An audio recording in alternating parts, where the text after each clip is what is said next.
We will be learning how to create a calendar using Excel that is capable of automatically updating itself. Sounds interesting. Let's get started with the automatically updating calendar using Excel. So for that, we might want to use a few simple functions in Excel, and let's get started with it.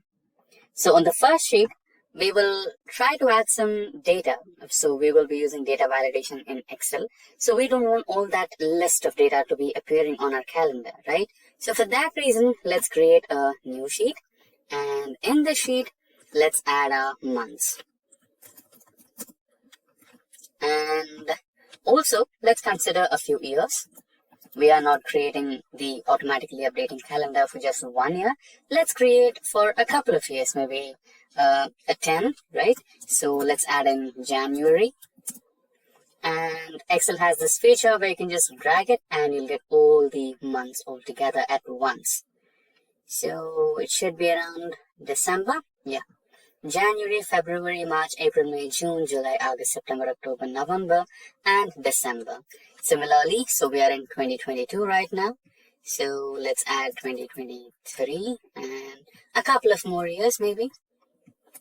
So just shift lower arrow key and now drag that to the December part. I think we'll get 12 years. So we have 2033. Now our list is ready. Now let's get back to the original sheet and try to take month and year as well. Copy the cells and paste it here. So there you go, we have our months and years. Now this will be our self months and years. So here, get into data option and here, get into the data validation option and here select list option and now it will ask you for the source. Now where is the source? This is our source. So we are hiding this sheet from the users. Now select OK and there you go. Now you have a drop down menu. Same goes to year. Get into the data validation option, select list and go to the sheet number 2 where we have hidden our, select source. Now go into the sheet 2 where we have hidden our years, select the range and press OK.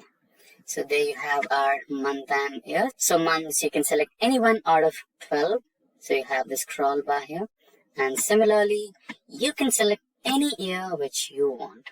So for now, let's select 2022 and the first month of 2022. Now here, our calendar. So let's type in Monday. And the same applies here. You can just drag it until Saturday and Sunday. So you have all that here, right? Now let's keep it a little wider so that it's visible a little clearer.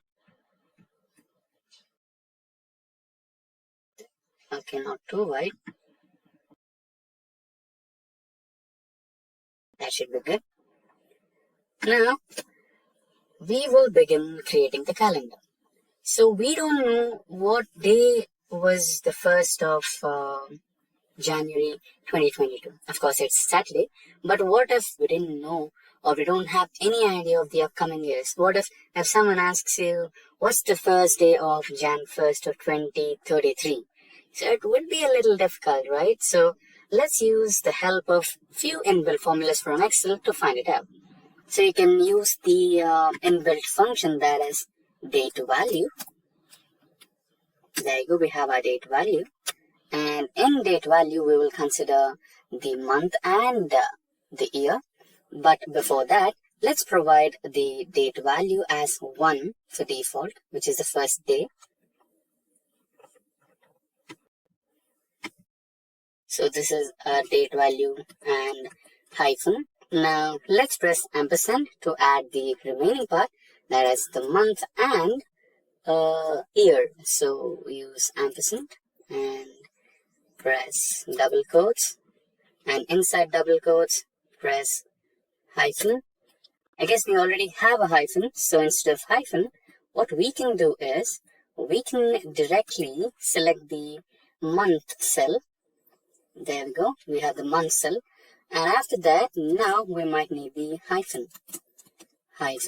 and press the ampersand again. Now our year value. So there you go. We have our date value function ready. Press enter and there you can see some random numbers over here. This is because of a little formatting error. So you can change it. You can get into home, and in home you can see the number group and select that, and inside that you'll have custom option. You can also check with the date option, but let's go with the custom as we might want to add a few more extra things to our date, right? So here you go. So you have date, month, year, right? So we'll also add a day to our calendar, just DDD. This should help us with the week as well. That is 1st Jan 2022, Saturday, right? But you can see that it doesn't go with Monday, right? Here we have Monday, but the date is 1st Jan and it is Saturday. And this cell is supposed to be coming here, right? So there is some error regarding this. So this position of the week can be fixed, right? This position of the week can be fixed. That's what we are going to focus on in the next step. So what we need is the same formula, but with a little modification to it. What we're going to do is subtract this with weekday of this particular value, right?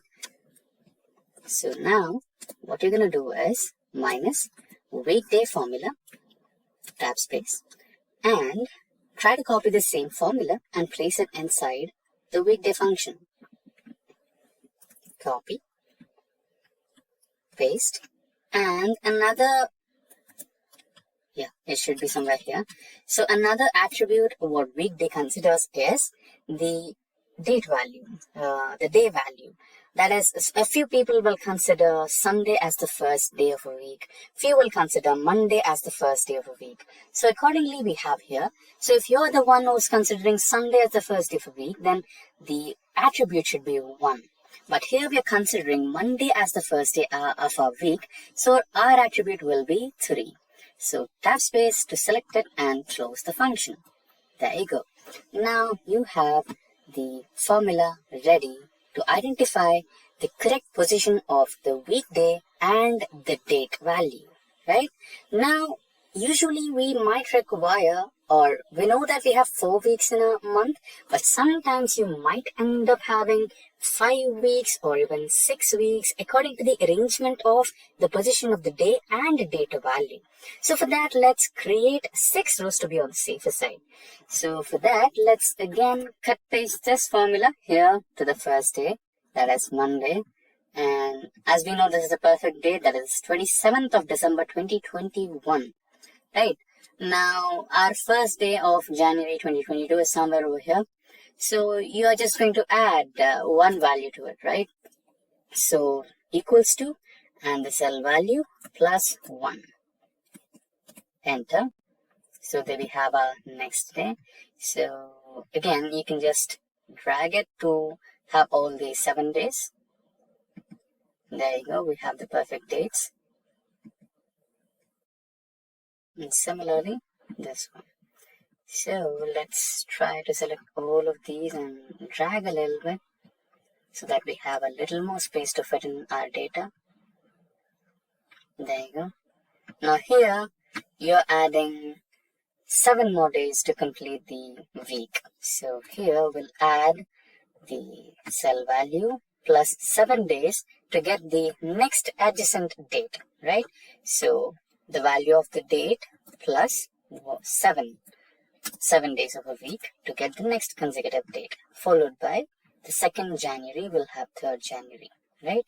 And now he can do the same to this one, and you'll have the consecutive days.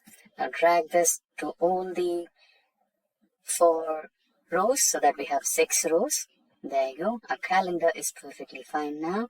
Now we'll try to do a few more modifications to our date value. So instead of having all the month, year, and week name, we can just keep it as just the day number, right? So just get into numbers again, numbers row, and here eliminate all these data and just keep D for date. Press OK. So there you go. We have our perfect date arrangement over here. Now we will try to minimize the calendar length, or we can just make a few modifications to it. Monday, Tuesday, Wednesday, Thursday, Friday, Saturday, and Sunday. Right now we will make some modifications, then try to fit it. There you go, it looks good now, but we still have one issue to fix. That is, we still have a few days from our previous year, that is 2021, and we have a few days from February as well, right? So this looks like a problem, which is fixable. So we can make use of conditional formatting here to fix this. So get into Home and Conditional Formatting, and in Conditional Formatting, try to use a new rule and use a formula to determine which cells to format. Now here, we are going to use the month function.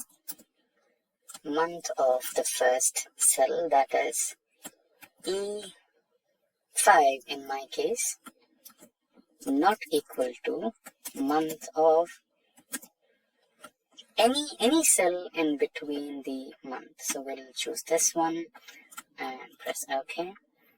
So what you want to do, if the cells are not equal, what you want to do? Get into format and get into number, and here choose custom and choose as 3 semicolons, or you can also do an idea of kind of blurring the numbers up. So for now I'll choose to eliminate the numbers, or remove the numbers, or keep a blank space when the condition fails, right? So we're going to use 3 semicolons to fix that, and press OK and press OK. So there you go. So the date values which do not belong to the month of the current month will be eliminated. Now you can also try to add a little more detail to your calendar.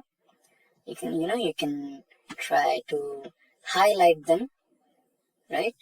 So again, you might want to get into conditional formatting and new rule and use a formula. So here, if the months are equal, month of E5, or the first cell E5 is equal to month of any location, that is month current values, then fill with some color which is relevant to the calendar. So I'll choose blue and press OK and press OK. So those particular cells will be highlighted, and you can also make some minor modifications to this as well.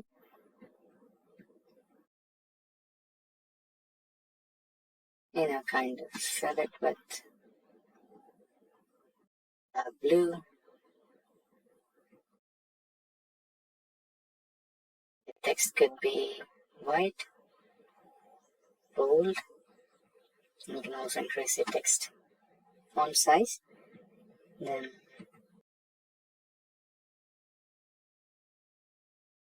add borders.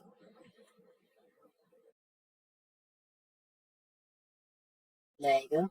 And again, if you wish to also have the month name and year name, you can also do that.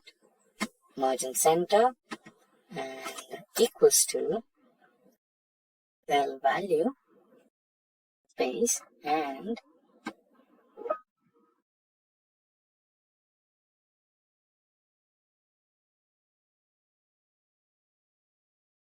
ampersands and cell year value. Press enter and there you go.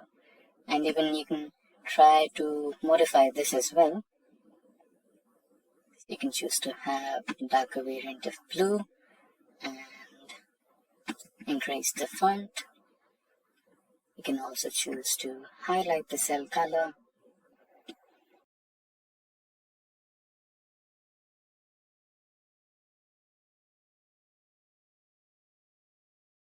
can also add borders to your list.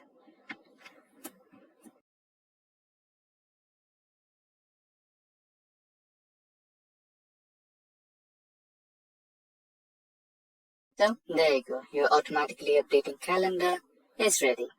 Now let's select the January, and as our first query was to find the first day of 2033, right? So here we have 2033, and the first day of 2033 January is Saturday. And if you want another month, you can also choose that. Let's say March, and you have the changed updated calendar over here. So this is how you create the automatically updating calendar using Excel.